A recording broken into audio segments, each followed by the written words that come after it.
A rape reported on campus. Oklahomans discuss child sexual abuse in schools, and Hurricane Matthew rears his ugly head.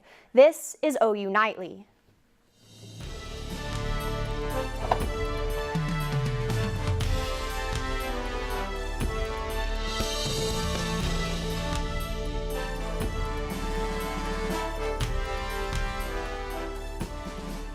University police say a woman has been raped on the OU campus. They say it was an anonymous third party that alerted them to the assault. Major Bruce Chan told Nightly the incident happened in the late night hours of September 18th, but was just reported last Monday. Chan said the late report does affect what evidence can be gathered, but he still believes a conviction is possible. OUPD's next step will be to interview the victim in hopes of identifying and finding the suspect. The Senate Education Committee held a study on child sexual abuse in Oklahoma schools. A key point the study focused on is preventing abusers from moving from district to district. Senator Kyle Loveless requested the study and said creating a safe environment in Oklahoma schools is a top priority. A couple of morning earthquakes interrupted an otherwise quiet day in northwest Oklahoma. The ground began shaking just before 9 east of Woodward near Moreland, with a 3.0 magnitude quake. Then shortly after, 10 o'clock, a 3.5 jolt rattled dishes in farmland northwest of Fairview. Neither caused any damage, but there's plenty of evidence that Oklahoma's earthquake issues are not over. In the past 24 hours, there have been 7 quakes, 27 in the past 7 days, 226 in the last month, and more than 2,400 earthquakes in the past year. And though some weather can be very menacing, there is beauty in art. Jordan, can you tell us more? Yeah, that's right. So last night it was clear at 5 o'clock, and then at 8 o'clock we had this. This is looking to the west of campus, so there's the Count's restaurants right there. This is from Zach Waldrop that he sent us in last night. That's a supercell right there. So that's a supercell thunderstorm, and that ended up moving up towards the north of Norman and the southern Oklahoma City metro. Now, it did bring a lot of hail and even some rain here to Norman, but thankfully there wasn't any tornadoes. There was some slight rotation for that. And that's kind of crazy. It's like, oh, hey, this is October. Why are we dealing with severe weather?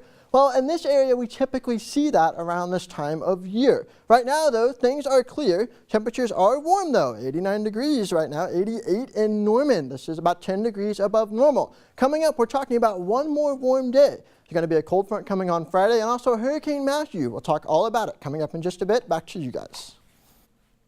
Thank you, Jordan. Well, rain is the least of Oklahoma's worries right now, but the East Coast has different concerns with a much larger storm looming. JC Bayless is standing by with more. That's right. Hurricane Matthew is the most powerful storm to rock the Atlantic Basin since Hurricane Felix in 2007 and is heading for the Florida coast. The hurricane began in Haiti and has been attributed to 11 deaths this week. Florida, Georgia, South Carolina, and North Carolina are now under states of emergency. Evacuations have begun in Florida and South Carolina.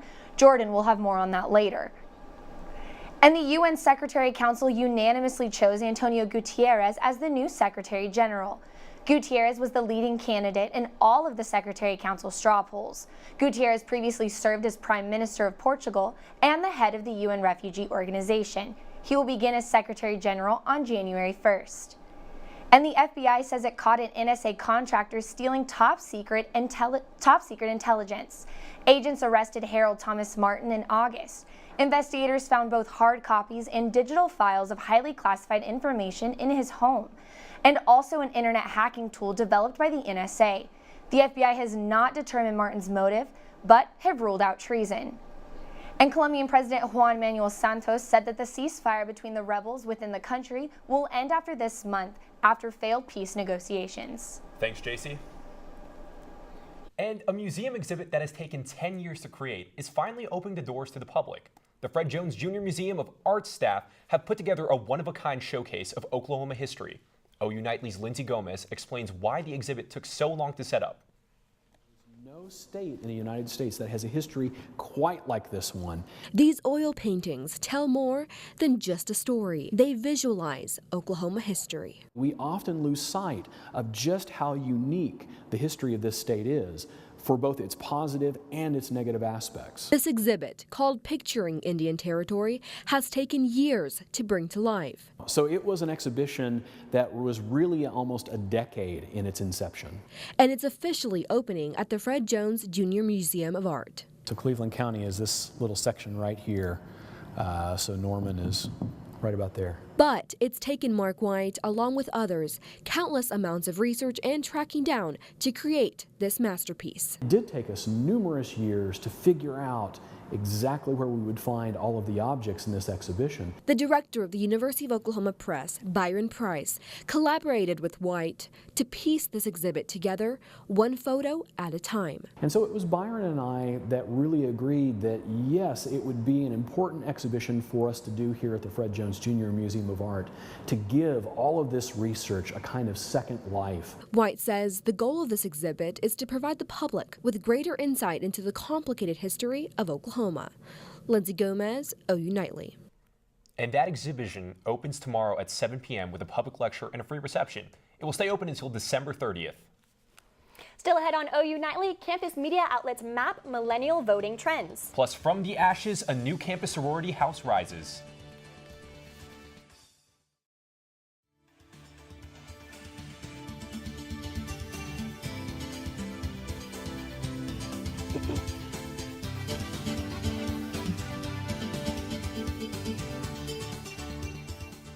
Welcome back.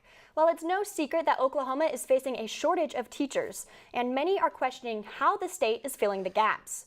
This year alone, Oklahoma approved more than 900 emergency teacher certificates for replacements, and some at the Department of Education are concerned by their qualifications. Reports show that typically the emergency hires are too often undertrained and too unstable to be in a school environment. We're just over 1 month away from election night, and OU Nightly is continuing its coverage of the presidential race. Allie Stratton is here to tell us about the outcome of the presidential debate. Allie? The first and only vice presidential debate of the 2016 election cycle played out Tuesday night in Farmville, Virginia. Mike Pence delivered a smooth performance, a sharp contrast to Tim Kaine's aggressive questioning. A CNN and ORC poll released shortly after the debate shows 48% of debate watchers believe Pence won, with Kaine at 42%. Its sample of debate watchers broke down at 41% Democratic and 30% Republican. Even with Pence's strong performance, he didn't really defend his presidential running mate. It's unclear if Pence's strong performance will rub off on Trump. And with Donald Trump's vow to deport every undocumented person if he becomes president, immigration has become a central topic in the 2016 election. I spoke with some OU students who say that if elected, Trump could drastically alter their futures. Dreamers. No, not students daydreaming in class. It's a specific group of students protected by President Obama's DACA policy. DACA stands for Deferred Action for Childhood Arrivals. It grants a work permit to students who came to the United States before they were 16, as well as forms of identification. I was born in Guanajuato, Mexico. And, I lived there for about 5 years until my family brought me here to the United States. Well, a lot of us were brought at a young age, and so all we know is the American culture. For Cruces, having DACA means having a work permit so she can support herself to attend school. My goal is to go to medical school and become a doctor one day, to be a pediatric oncologist. Samantha De La Rosa is also a DACA student at OU. I came to the United States when I was 4. My parents immigrated over here because my dad had actually lost his job. When I first found out about DACA, I actually thought it was a rumor because it just sounded too good to be true. It's allowed me to even get to the doors of OU. But this upcoming election could make the end of DACA a serious possibility for dreamers. It is a scary thought because I don't know where I'm going to end up. If that were to be, my reality, it would suck because all of this work that I put into effort to be here would mean nothing. OU political science professor Allison Shortle says the upcoming election will be a pivotal moment for the DACA community. We're either going to see an expansion, probably, of immigrant rights. On one end, if Hillary Clinton has come out and she said, I am in favor of DACA and DAPA as well. And then you have Trump who says, I am going to rescind all of these executive orders and I am going to engage in deportations. I think DACA is at risk specifically. It's one of the kind of the highlights of Obama's immigration orders. So I think it's an easy target. Will DACA students be able to keep following their dreams and going to school at OU? Only November 8th will tell. Allie Stratton, OU Nightly. And of the 71 undocumented students enrolled at OU, 53 have self-reported being DACA students. Now, one of the great unknowns of this election year is what impact, if any, young voters will have on the presidential outcome. OU Nightly is partnering with the OU Covers Project to survey millennial voting trends in the weeks leading up to November 8th. And we're using this information to help us in our coverage of the election coming in October and November. We've had close to 700 responses, and we're really excited about getting to use this data. It's really quick. It takes like a minute, but we would love it if you could go and take that survey so that we could get more people and a better pool of people so that we can use it and really get to know the millennial voting trends. If you are between 18 and 35, you can take the survey at our website, ounightly.com. Again, that's ounightly.com. Click on hashtag OUCovers16, then click the link for the survey. And guys, make sure to tell your friends about the survey. We really want to get a good sample of millennial voters, and as she said, it's really easy to take. Of course. Thank you, Allie. Thank you. More than 2 years ago, the Alpha Gamma Delta sorority was forced out of its house by an electrical fire. The January 2014 fire started in the attic. About a dozen people had to relocate. The Chautauqua Avenue house may never be exactly the same, but it's nearly ready for use again, and the sisters are preparing to move back. There will be a house blessing tonight at 10:30 on the front lawn. For those interested, there's an open invitation to join in tonight's event. And still ahead on OU Nightly, KD and the Warriors light up the scoreboard. Plus, the rain missed us last night, but Jordan says there's always tomorrow. That's right, guys. Some clouds forming, cooler weather and rain on the way. All the details coming up next.